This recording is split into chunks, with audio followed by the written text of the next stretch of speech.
My name is Dwayne Johnson. People call me Lee. So I was invited out here to help be a part of what people have already started out here and across the world. Spread the word about overuse of pesticides and what it can do when you get exposed to it.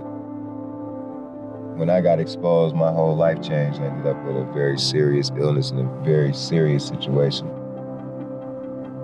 I think everybody wants to do the right thing to protect what's naturally beautiful over here. You notice that the people have a lot of culture here, and it's one big community. It feels like a big family. There was meetings set up with different leaders in the community and local government officials. It felt very powerful, actually, because of the people that was in the room. And those folks all have the same idea, that nobody wants anything bad to happen to anybody to this land. I'm glad that these folks are talking to the way higher ups so it can trickle down, because the guy that's spraying is being told by the guy that's higher up than him. These folks set it up to where they say, okay, we'll bring Lee in. He's been through it. He's physically here. He can talk about it. We'll bring anybody else from our group that know about the legal part of it or whatever else, what they should do and what they shouldn't do for our communities. Not only that, Dwayne comes with remedies to stop using whatever you're using right now and start going this route to become more organic and clean.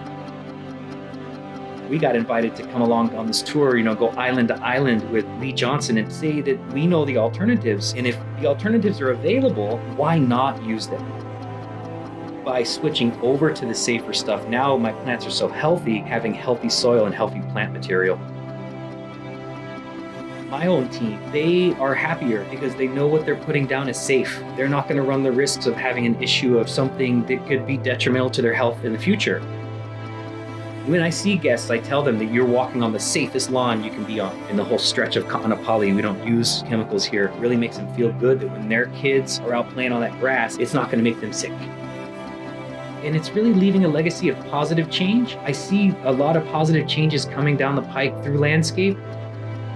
It's always in us to want to go up into the forest and recharge. So why can't it be the same as we're just looking down your lawn and recharge? I mean, it's the same type of thing. And so it's really trying to get the general public to see that there are easy alternatives to this chemistry that we've been working with for the past 20, 30 years. We had a big win with the Department of Education, getting them to stop pesticides on their schools. That's a huge win for us. Kids no longer run risks of getting sick. That in itself is brilliant and genius. So this tour that we've had has just been nothing but good stuff. I was deeply struck by Dwayne Lee Johnson's story and how he had gotten cancer from using pesticides.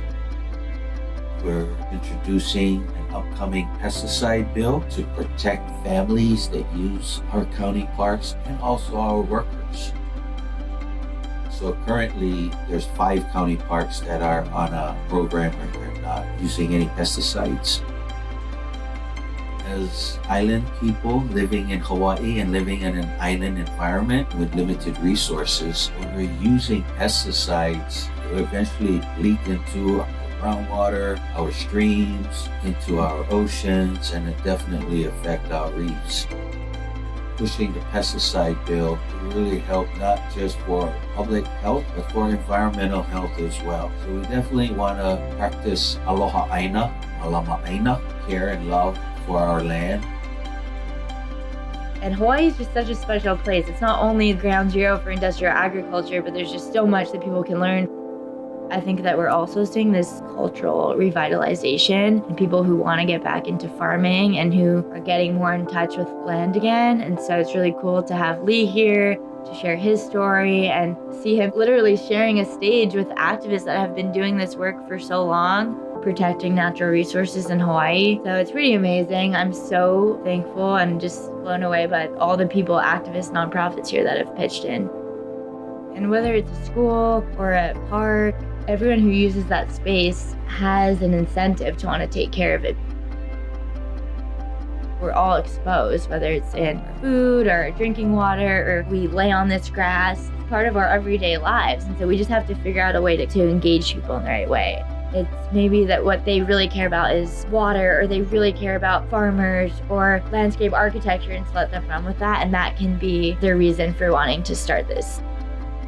The more young people that you can bring into this that want to be engaged in something that's bigger than themselves, the better. It doesn't matter how old you are, and I think that we're seeing that all across the world now. We're the future, and we're the ones that are going to have to live with the consequences.